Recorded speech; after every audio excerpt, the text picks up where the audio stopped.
Hello friends, good morning. কেমন আছো তোমরা সবাই? আশা করি ভালো আছো। সাধন সাথী চ্যানেলে তোমাদের অনেক অনেক স্বাগত। এখন বাজে সকাল 9:45। আমি এখন থেকেই আমার ব্লগটা স্টার্ট করলাম। আর আজকে হচ্ছে মঙ্গলবার। আর তার আগে একটা কথা বলে রাখি, মঙ্গলবারের ভিডিও বুধবারে তোমরা পাবে না, না পাওয়ার সম্ভাবনাই বেশি। ভিডিওটা হয়তো একটু দেরি করে আপলোড হবে, আমি বলে দিলাম কেমন। আমি শ্যুট করছি আজকে মঙ্গলবারে। তা উঠেছি অনেকক্ষণ, 6টার পরেই উঠেছি। সমস্ত কাজ হয়ে গেছে, হ্যাঁ প্রায় হয়ে গেছে। বিচুলি কাটা যখন হয়ে গেছে আমার বেশিরভাগ কাজটাই হয়ে গেছে। আমি সকালে কি খাবো সেটাও নিয়ে নিয়েছি, দেখিয়ে দিচ্ছি তোমাদের আমি সকালে কি খাবো। এই যে মুড়ি চানাচুর আর গ্লাসে চা, লাল চা, ঠিক আছে। আর এই হলো আমার সকালের খাবার। আর আজকে একটা বিশেষ কাজ করব। কাজটা হচ্ছে, বাইরে বেশ রোদ্দুর উঠেছে। আমি প্রত্যেক বছর ভাদ্র মাসে আলমারিতে যা যা থাকে, পোশাক থাকে, আমি সেগুলো বের করে রোদ্দুর দিই। আমি কেন, এটা প্রত্যেকেই দিয়ে থাকে, তোমরা ওপারে যারা আছো সবাই দাও, আমি সেটা জানি। তা আজকে দেবো ভাবছি, নালে আবার বৃষ্টি নিম্নচাপ শুরু হবে, ভাদ্র মাসটা চলে যাবে আর দেওয়া হবে না। কিন্তু আমার মনে হচ্ছে দুদিনে ভাগ করে দিতে হবে, কেননা শাড়ি টাড়ি সমস্ত পোশাক একদিনে দেবো। আর একটা বড় ট্যাঙ্কের মধ্যে মানে শীতের পোশাক, ব্ল্যাঙ্কেট ওগুলো রয়েছে, ওগুলো একদিন বের করে দেবো। তা চলো বাইরের পরিস্থিতিটা তোমাদের দেখিয়ে দিচ্ছি, রোদ্দুরটা কেমন। এ বাবা, যে এখন একটু আবার হালকা হালকা নিভে গেল। দেখো বিচুলি কাটা হয়ে গেছে আমার। হাম্বুটাকে আরেকবার খেতে দেবো, সকাল থেকে খেতে দিয়েছি দুবার। মানে কালকের কিছু নাদায় খাবার ছিল, খোল মাখিয়ে দিয়েছিলাম, সেটা খেয়েছে, আবার দিয়েছি, আবার এই বিচুলি দেবো।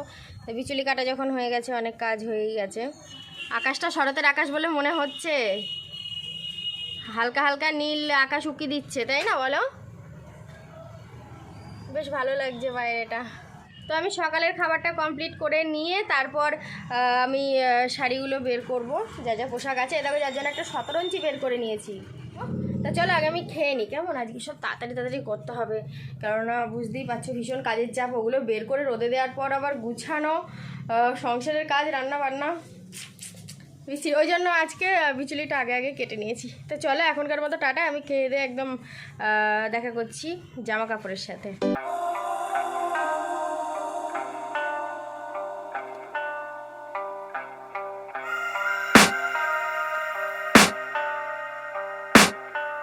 I can hear the demons call when they do what they do. And now I feel like taking off, find a place with a view. The pain is never gonna stop if it's controlling you.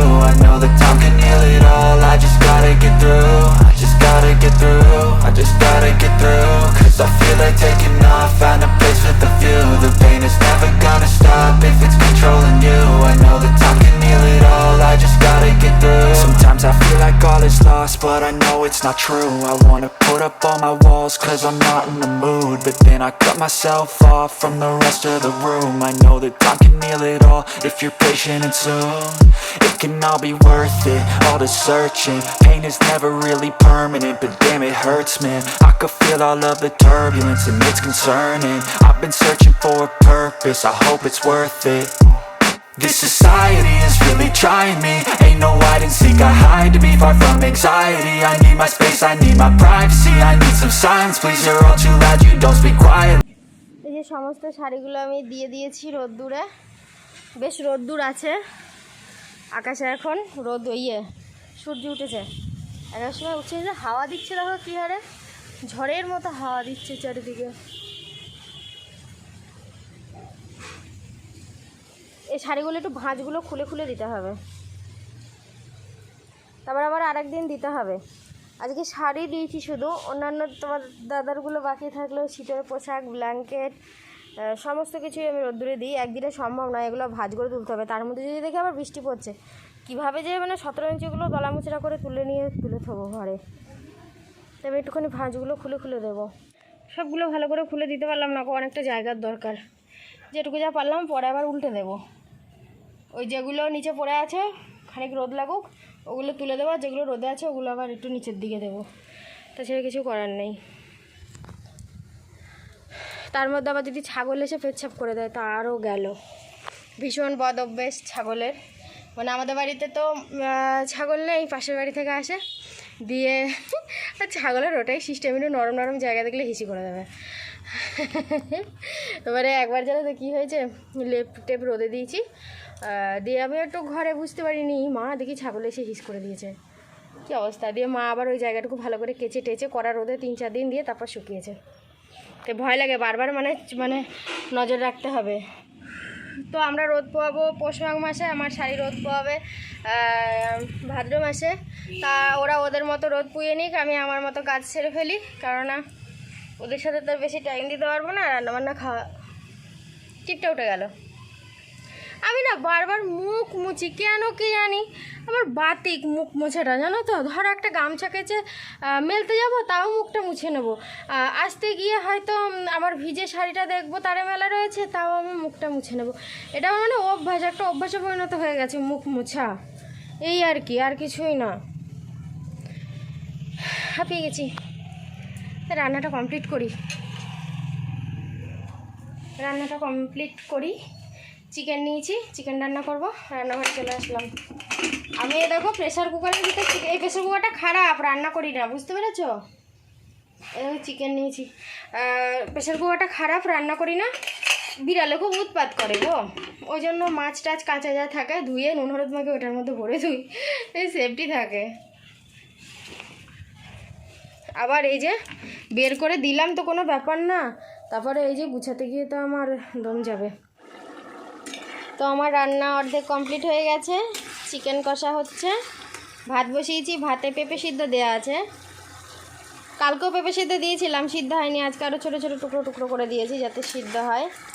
বাইরে শাড়িগুলো রোদ পোয়াচ্ছে, আমি এই দিকটা সেরে এখনও ঘন্টাখানিক শাড়ি ঘন্টা দেড়েক রোদে রাখবো, তারপরে ঘরে তুলবো, তারপর সময় মতো ভাঁজ করব।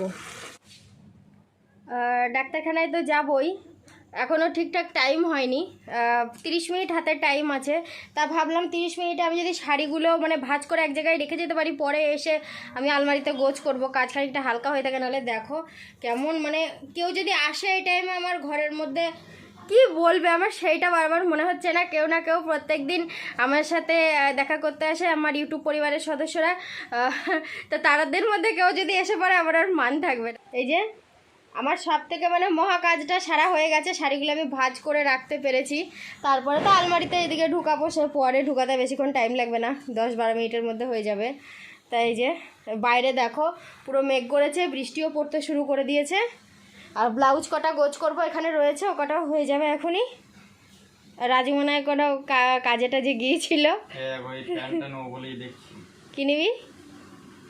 কালকে স্ক্রিনশট মেরেছি, দেখা তো এই প্যান্টটা রাজু চয়েস করেছে নেবে বলে। এটা কিসের থেকে? ফ্লিপকার্ট থেকে। প্যান্ট আর বুট দুটোই নিবি? ভালো ভালো, দেখ তাহলে সবাই একটু বলে দিও কমেন্টে কেমন হবে নিলে। তো আমি তোমাদের সাথে সেই কখন কথা বলেছি বলে তো, সেই দুপুরের দিকে বলেছিলাম আমি বেরোবো, একটু ডাক্তারের কাছে যাব। তা এসেছি, অনেকক্ষণ হয়ে গেছে, অনেকটা সময় পার হয়ে গেছে। রাতের রান্নাও আজকে করেছি, একটু তাড়াতাড়ি রাতে রান্না করেছি, কারণ আমি আজকে খুব বেশি দেরি করব না, ঠিক আছে। জানি না কেন পায়ে ভীষণ যন্ত্রণা করছে, এই যে ঢাকা নিয়ে শুয়ে রয়েছি। এ আর নতুন কথা কি, আমি তো ঢাকা নিয়েই শুয়ে থাকি বলো। তা মানে এতটাই পায়ে ব্যথা করছে, আর কিছু ইচ্ছাও করছে না।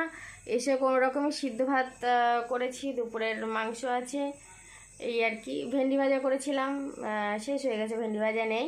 আর পেঁপে সিদ্ধ দিয়েছিলাম, ও বাবা, আসলে পেঁপেটারই সমস্যা জানো তো, ওই জন্য সিদ্ধ হয়নি।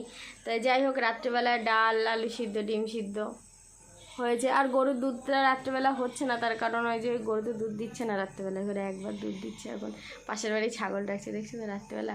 আর আমি যদি এখন একটু মুখটা বাড়িয়ে একবার ডেকে দিই না, ব্যাস তাহলে কেল্লা ফতে হয়ে যাবে ছাগলের মতো করে।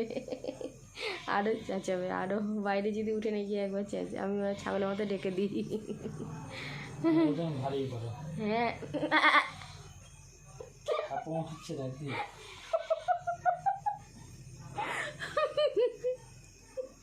তুমি একবার ডেকে দাও। ও তো কী হয়েছে, ছাগলের বাচ্চা আমার ভীষণ ভালো লাগে, যে তাই না বলো? ছাগলের বাচ্চা আদর করি না আমি? খুব ভালো লাগে আমার। তো চলো, আজকে ভিডিওটা আর এগিয়ে নিয়ে যেতে পারলাম না, তাছাড়া প্রচুর পরিশ্রম খাটাখাটি হয়েছে আজকে, একটু বিশ্রাম নেব আজকে। আর রাতে কোনো শর্ট ভিডিও করব না, মানে অন্য কোনো ভিডিও করার নেই, আজ ফুল রেস্ট। সবাইকে টাটা জানাচ্ছি আর গুড নাইট। সবাই খুব ভালো থেকো। এখন 9টা 10 বাজে ঘড়িতে। টাটা।